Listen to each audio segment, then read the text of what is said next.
Ya. Ya, pemirsa, kita tahu pemerintah sudah menyiapkan anggaran untuk pembangunan infrastruktur di tahun 2022 hingga 450 triliun rupiah, di mana alokasi anggaran infrastruktur tersebut naik 7,81% dibandingkan dengan tahun ini. Pemerintah hingga kini masih memprioritaskan pembangunan infrastruktur dalam agenda pembangunan nasional dalam beberapa tahun ke depan. Hal ini terlihat dalam kebijakan fiskal tahun 2022 di mana pemerintah sudah menyusun dan menetapkan alokasi anggaran untuk kegiatan infrastruktur sebesar 450 triliun rupiah. Bahkan jumlah anggaran infrastruktur ini meningkat 4,81% bila dibandingkan dengan alokasi pada tahun ini sebesar 417,4 triliun rupiah.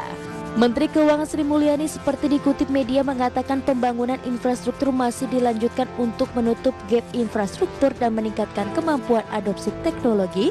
Meski saat ini pemerintah masih berjuang pulihkan ekonomi dari tekanan pandemi COVID-19. Sebab mengacu pada G20 Surveillance Note November tahun lalu disebutkan 0,5% PDB untuk belanja infrastruktur ini mampu memberi tambahan 1% untuk pertumbuhan ekonomi per tahun dalam 4 tahun berikutnya. Namun demikian Sri Mulyani menegaskan belanja infrastruktur harus diikuti dengan perencanaan dan proses yang baik, transparan dan kompetitif untuk mendapat efek berantainya. Sehingga dalam jangka panjang infrastruktur diharapkan berkontribusi melalui peningkatan kapasitas produksi, perbaikan arus barang dan jasa, sehingga pada akhirnya akan tercipta efisiensi ekonomi. Berbagai sumber, IDX Channel.